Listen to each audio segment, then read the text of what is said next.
Noong pinost ni Awit Gamer ang kauna-unahang pagbili nito ng sports car, maraming mga taong namangha dahil sa biglaan nitong pag-asenso. Ayun guys, ito na yung kukunin natin Mustang. Start natin. Mas lalo pa itong pinuri ng mga tao nung dumating sa kanya ang isang Corvette na nagkakahalaga ng 9 million pesos. Ito yun guys, worth of 9 million, binili natin to kay Boss D.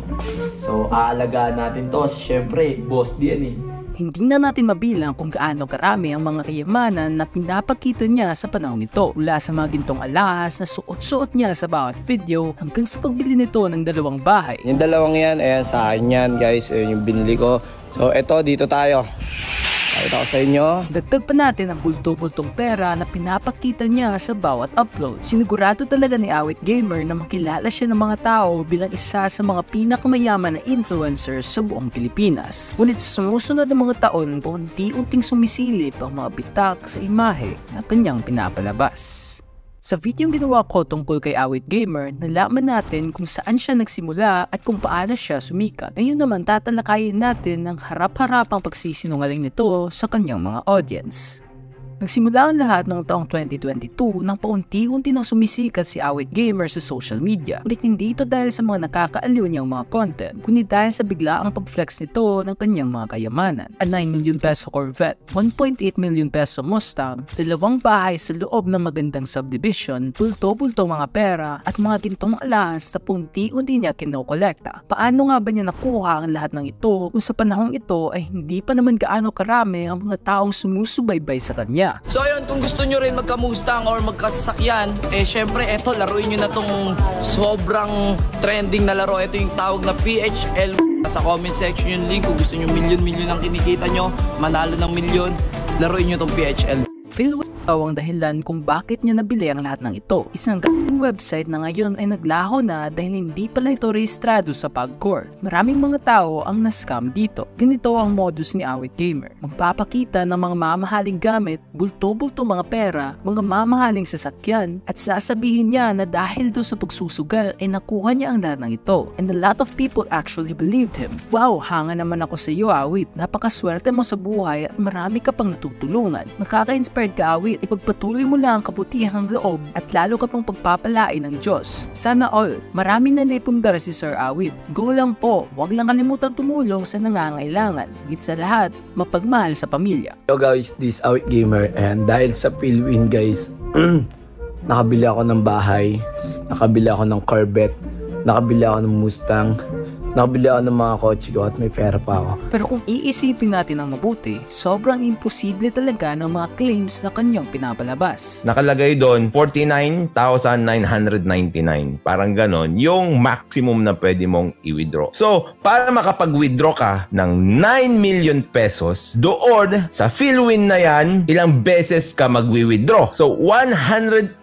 times siyang mag-withdraw. 30 hours. Yung gugugulin niya, walang tulog. Pero tandaan nyo, pwede ka lang mag-withdraw from 11 AM yata to 10 PM. So, hindi pwede. Ang 9 million peso Corvette pa lamang ang pinag-uusapan dito. Hindi pa kasali ang bahay, Mustang, at mga alahas na kanyang pinapakita. Marami din sa mga tao sumasali sa websites na kanyang pinopromote ay nagre-reklamo dahil madalas daw itong mag-error pag nag-withdraw na sila ng kanilang mga pera. At kung titingnan naman natin ito sa point of view na ang ginamit niya para mabili ang lahat ng ito ay ang binigay sa kanya na pera sa pagpopromote ng sugal, napakabait naman ang website na iyon para bigyan na lamang siya bigla ng mahigit 20 million pesos para lamang sa pagpromote ng sugal. Kaya ang natatanging sagot lamang dito ay pinascripted lamang ito sa kanya ng mga website na ito para ipakita sa publiko na mayaman si Awit Gamer. Isang ilusyon para maakit ang mga tao na maglaro at i-cash in ang mga pinaghihirapan nilang pera habang umaasa na yumaman din sila katulad sa kanya.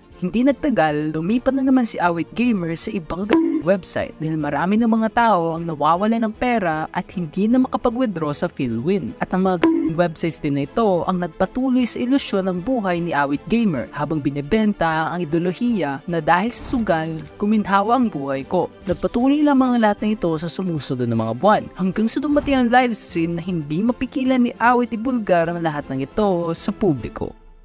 Sa sobrang inis ni Awit Gamer habang naka-livestream ito, in-expose niya ang kanyang sarili na hindi pala sa kanya ang dilaw na Lamborghini na kanyang minamaneho at pinascripted lang pala ito sa kanya para makaakit pa ng maraming mga tao. Yung dilaw na Lambo, hindi ko binili yun guys. Pina-scripted sa akin yun. Kaya huwag kayong maniniwala. Gusto nyo pala mukha akong mayaman sa social media para gamitin nyo ako para lumakas site nyo eh. Ginusto ko magka-Lambo, ayun talaga yung totoo. Ginusto ko magka-Lambo kasi may mga pangako sa akin. Nang dahil sa livestream na ito, hindi na natin alam kung maniniwala pa ba tayo sa ibang mga kayamanan ni Awit Gamer at parang binuo lamang niya ang imahe na ito sa social media sa pamamagitan ng pagsisinungaling sa mga tao na sobrang yaman daw nito. And although totoo nga na marami siyang pera, hindi natin masasabing umaabot talaga ito sa mahigit 100 million pesos gaya ng nakalagay sa kanyang account. Dahil halata naman na dem account lamang ito. At kahit na pinipeke niya ang mga kayamanan na ito, malaki pa rin naman na pera ang natatanggap niya sa pamamagitan ng pag-promote ng mga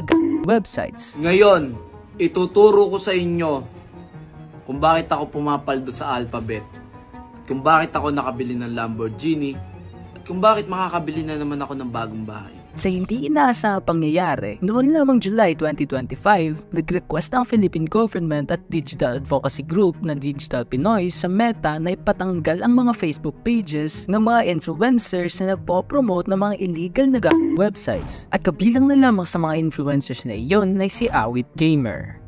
Dagdag pa natin ang biglaang pagkalulong niya sa sugal at pagkawala ng pinakamalaking source of income nito na ang pag-promote ng mga illegal websites. Yan nagresulta ng pag-post nito na naghahanap ng malipatan na bahay, pagbenta ng kanyang mga damit at pagbenta ng iba't ibang mga bagay. Ako talaga, nawalan ako. Lubog ako ngayon. Hindi dahil nawala ang sugal. Matagal na akong hindi nagpo-promote ng sugal. Almost 2 months, 3 months hindi ata ako nag-promote ng sugal. Kahit i-check nyo yung page ko, nararamdaman ko na yung sistema na nagsusugal. Bakit? Talo ako sa casino ng worth of 69 million. Sa ilang mga bagay na sinabi ni Awit Gamer sa video nito, maraming mga katagang hindi nagtutugma. Dahil unang-una sa lahat, sinabi niya na 3 months na daw siyang hindi nagpo-promote ang sugal. Ngunit noon lamang June 30 ay makikita natin sa comment section ng isa sa kanyang mga post ang paglapag nito ng link papunta sa isang online casino. Sinabi din niya na mayroon pa daw itong pera at nakakakain pa daw ito ng ilang beses sa isang araw. Nakakain pa rin kami sa tamang oras. Nakakain kami sa ilang beses sa isang araw. Ngunit sa isang video na naman habang ini-interview siya, sinabi niya na zero balance na daw ito at wala na daw itong pera. Oh, yan. Wala. Zero balance ako. Kung makikita nyo yung bangko ko, wala po talagang laman. Zero balance po. Ang laman lang po is 97 pesos. Yan po yan, totoo. Ibinulgar na din ni Awit Gamer na marami pala itong mga taong inutangan na hindi pa nababayaran at nagmamakaawa ito sa mga tao na suportahan daw ang kanyang maliit na negosyo. Ano po, umorder po kayo sa akin para tulong nyo na lang po sa akin para makabangon din po ako sa buhay ko ngayon. Magpapa-order po ako ng bagoong. Ako po yung mismong gagawa ng bagoong para po alam nyo po yun, may kitain po, makadagdag pong kita.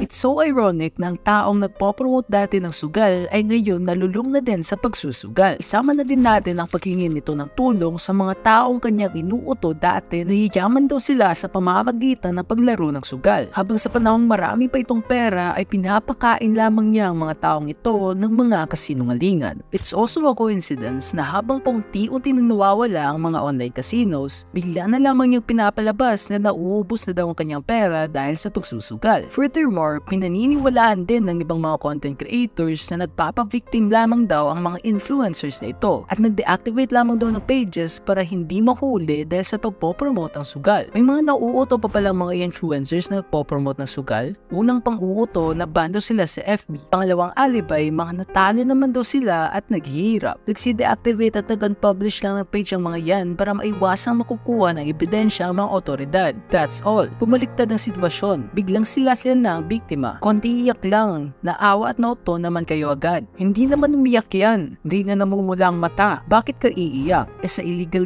naman lahat galing ang pera na pinangkasino mo. Isa pang content creator ang hindi naniniwala sa 69 million peso loss ni Awit Gamer ay si Sir Jack. Dahil ayon pa sa kanya ay pina-verify daw ng boss niya sa Okada kung talaga bang 50 million ang talo ni Awit Gamer. Ngunit 11 million lamang daw pala. Kaya sa puntong ito, dahil sa mga hindi na mabilang na pagsisinwaling ni Awit Gamer, hindi na natin alam kung alin ang totoo at hindi sa kanyang mga sinasabi.